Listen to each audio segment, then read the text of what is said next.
Hello friends, welcome to Science World. In this video we will discuss about compound microscope. इसके पहले के video में हमने simple microscope discuss किया था। सिंपल माइक्रोस्कोप में सिंगल लेंस यूज़ होता है, इसलिए उसकी मैग्नीफाइंग पावर लिमिटेड रहती है। माइक्रोस्कोप की मैग्नीफाइंग पावर को इंक्रीज करने के लिए उसमें दो लेंस का यूज़ किया जाता है और ऐसा ऑप्टिकल इंस्ट्रूमेंट जिसमें दो कॉन्वेक्स लेंस यूज़ होते हैं वो क्या कहलाता है? Compound microscope. Construction. Compound microscope में दो कोएक्सियल सिलेंड्रिकल पाइप का यूज़ होता है।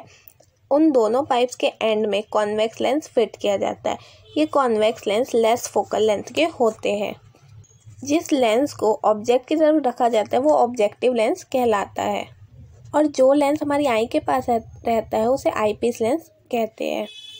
आईपीस लेंस की फोकल लेंथ ऑब्जेक्टिव लेंस के कंपैरिजन में थोड़ी ज़्यादा होती है। जिस पाइप में ऑब्जेक्टिव लेंस फिट किया जाता है वो पाइप आईपीस लेंस की पाइप से कंपैरिजन में बड़ी रहती है। जिस पाइप में आईपीस लेंस फिट रहता है हम उसे मूव करा सकते हैं। जिस पाइप में आईपीस लेंस रहता है वहाँ पे एक क्रॉस वायर को भी फिट किया जाता है। इन सारे सेटअप्स को एक वर्टिकल स्टैंड में फिक्स किया जाता है। एडजस्टमेंट।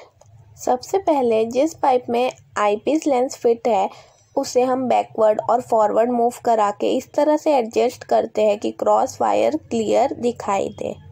ऑब्जेक्ट को ऑब्जेक्टिव लेंस के पास रख के उसे आईपीस लेंस की हेल्प से ऑब्जर्व करते हैं।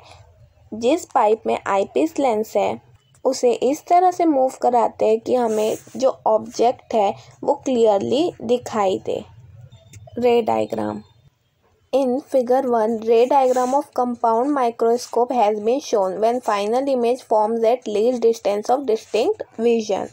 जिस ऑब्जेक्ट को हमें देखना है उस ऑब्जेक्ट को फोकस से थोड़े से डिस्टेंस पे रखा जाता है। ऑब्जेक्टिव लेंस से इन्वर्टेड, रियल और मैग्नीफाइड इमेज बनती है ऑब्जेक्ट AB की A1, B1। Objective lens O और आईपीस लेंस E के बीच में डिस्टेंस को ऐसे एडजस्ट किया जाता है कि जो इमेज बने वो फोकस और ऑप्टिकल सेंटर के बीच में बने। जो इमेज ऑब्जेक्टिव लेंस से बनी है A1, B1 वो आईपीस लेंस E के लिए ऑब्जेक्ट की तरह बिहेव करेगी।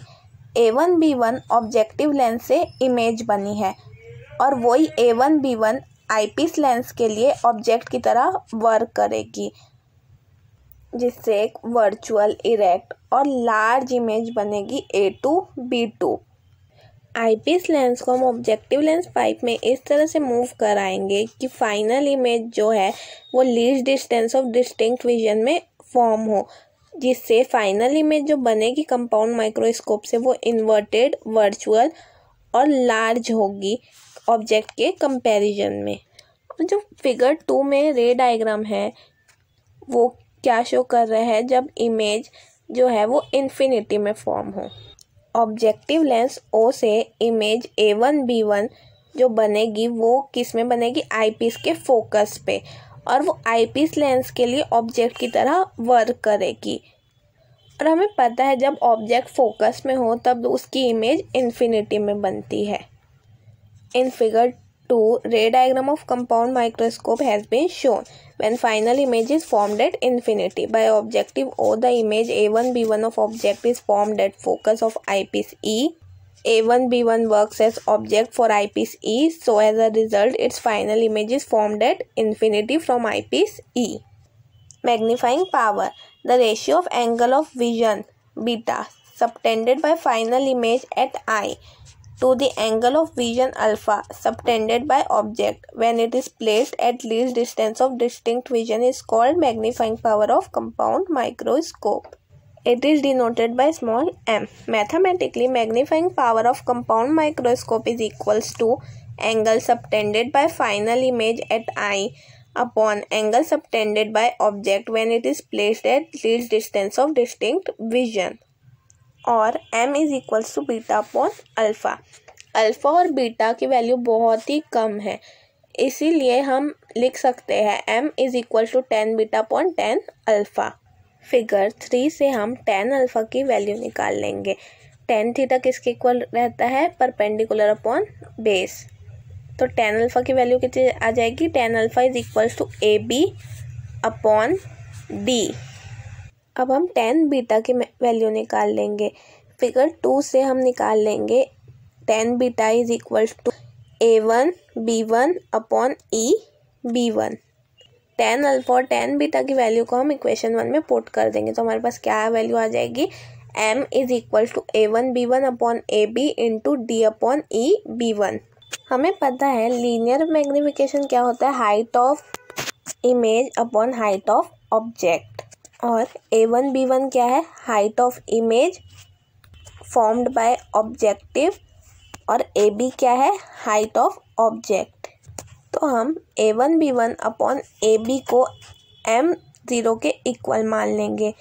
ये M0 क्या है, magnifying power of objective. MO is equals to magnifying power of objective. और D अपॉन E B1 को क्या मान लेंगे, magnifying power of eyepiece is equals to ME। इन दोनों की वैल्यू को हम इक्वेशन 2 में पुट कर देंगे तो M क्या आ जाएगा, M is equal to MO into ME। Magnifying power of compound microscope is equal to product of magnifying power of objective and magnifying power of eyepiece. Figure 2 से ये क्लियर है कि ट्राइंगल A1OB1 और triangle AOB similar है। Therefore A1B1 upon AB is equal to OB1 upon OB। OB1 क्या है, OB1 is equal to distance of image A1B1 from objective, इसे हम VO के इक्वल मान लेते हैं। और OB क्या है, distance of object AB from objective, इसे हम UO के इक्वल मान लेते हैं। और साइन कन्वेंशन की वजह से OB किसके इक्वल आ जाएगा, माइनस UO। और लीनियर मैग्निफिकेशन MO की वैल्यू किसके इक्वल आ जाएगी, A1 B1 upon AB is equals to VO upon minus UO is equals to minus VO upon UO। और ME की वैल्यू क्या थी, D upon EB1। According to sign convention D will be negative and EB1 is equal to minus UE। यहाँ UE क्या है, distance of A1 B1 from eyepiece.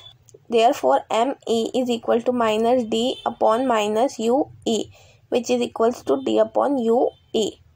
हम MO और ME की वैल्यू को इक्वेशन 3 में पुट कर देंगे तो M की वैल्यू क्या आ जाएगी, M is equal to minus VO upon UO into D upon UE। Case 1, when final image is formed at least distance of distinct vision। By length equation 1 upon FE is equal to 1 upon VE minus 1 upon UE। यहाँ हम VE और UE की value put कर देंगे तो क्या आ जाएगा, 1 upon FE is equal to 1 upon minus D minus 1 upon minus UE। और 1 upon FE is equals to 1 upon minus D plus 1 upon UE। Multiplying both sides by D upon FE is equals to minus 1 plus D upon UE। और हम इसे कैसे लिख सकते हैं, D upon UE is equal to 1 plus D upon FE। हम D upon UE की value को इक्वेशन 4 में पुट कर देंगे तो magnifying power of compound microscope क्या आ जाएगा, M is equals to minus VO upon UO into 1 plus D upon FE। Negative sign क्या इंडिकेट कर रहा है, जो फाइनल इमेज फॉर्म होगी वो इन्वर्टेड होगी ऑब्जेक्ट के रिस्पेक्ट में। इस केस में length of microscope capital L क्या आ जाएगा, capital L is equal to OE। हम OE को कैसे लिख सकते हैं, OB1 प्लस EB1। यहाँ हम OB1 और EB1 की वैल्यू पुट कर देंगे तो L की वैल्यू क्या आ जाएगी, L is equal to VO plus UE। Case 2, when image is formed at infinity. जब भी इमेज इन्फिनिटी में फॉर्म हो रही है तो हमें पता है कि ऑब्जेक्ट जो है वो फोकस पे होगा। तो इस केस में UE की वैल्यू किसके इक्वल हो जाएगी, FE के। इस वैल्यू को हम इक्वेशन 4 में पुट कर देंगे तो M क्या आ जाएगा, M is equal to minus VO upon UO into D upon FE। In this case length of microscope capital L is equal to VO plus FE। अगर हमें माइक्रोस्कोप की मैग्नीफाइंग पावर को इंक्रीज करना है तो क्या मेथड है?